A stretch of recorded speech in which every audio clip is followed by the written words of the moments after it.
পাকিস্তানের টেস্টে কার উইকেট নিতে চান? অবশ্যই বাবর আজম উইকেট নিতে চাই। অবশ্যই অনেকদিন পরে ম্যাচটা খেলা, প্রায় ওয়ার্ল্ড কাপের 1.5 মাস পরে এখন আবার লাল বলে, তো খুব ভালো এনজয় করছি। আলহামদুলিল্লাহ ভালোই যাচ্ছে। আমি খুব পজিটিভ, যেহেতু আমার লাস্ট কয়েকটা ম্যাচ খুব ভালো গেছে। এখন প্র্যাকটিস ম্যাচটাও চেষ্টা করতেছি ভালো করার। আজকে 3 উইকেট পেয়েছি, কালকে চেষ্টা করবো যে আরও 2টা উইকেট পেয়ে বিষয়টাকে আরেকটু ভালো করে প্র্যাকটিসটা করার আর কি।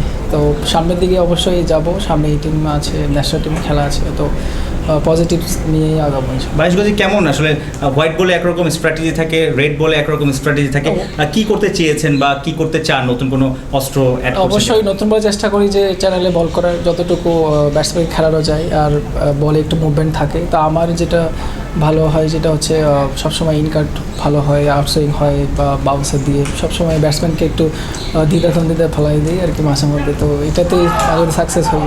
এবং দ্বিধাদ্বন্দ্বে ফেলিয়ে লিটনকে আউট করেছেন এবং তিনি অনেকটা অবাক হয়ে গিয়েছিলেন।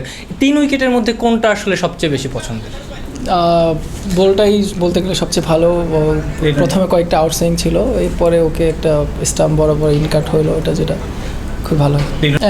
একটা এজ লাগছিল বাট ক্যারি করে নাই, চেষ্টা করছি ওনাকে একটু ডাবল মাইন্ড করার আর কি, তো ভালো চেষ্টা করছি। অবশ্যই রাইট, আসলে যত বেশি বোলিং করবেন তত অ্যাকুরেসিটা বাড়বে আর বোলিং ফিটনেসটাও থাকবে।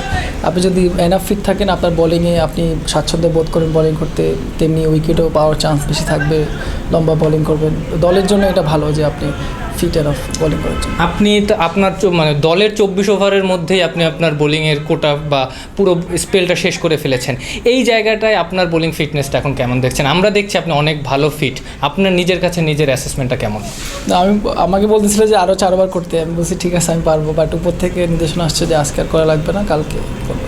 টেস্ট সামনে যে টেস্ট পাকিস্তান, সেই ভেন্যুগুলোর আসলে কতটুকু আইডিয়া নিয়েছেন? পাকিস্তানে ইউজুয়ালি আমরা দেখি যে অনেক ব্যাটিং উইকেট হয় এবং অনেক নামি দামি বোলাররাও আসলে সেখানে খাবি খায়, মানে খুব বেশি আসলে সেই এগ্রেশনটা দেখাতে পারে না বা বলের সেই মুভমেন্ট কম থাকে। সেই জায়গাটাতে আসলে পাকিস্তানের পিচে কী স্ট্র্যাটেজিতে আগালে পেসাররাও সাফল্য পেতে পারে?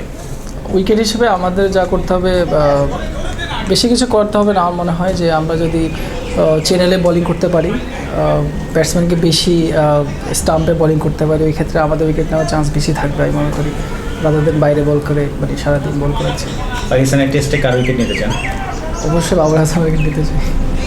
শ্রীলঙ্কার সাথে 5 উইকেট হয়নি, 2 ইনিংস মিলিয়ে 6 উইকেট পেয়েছিলেন।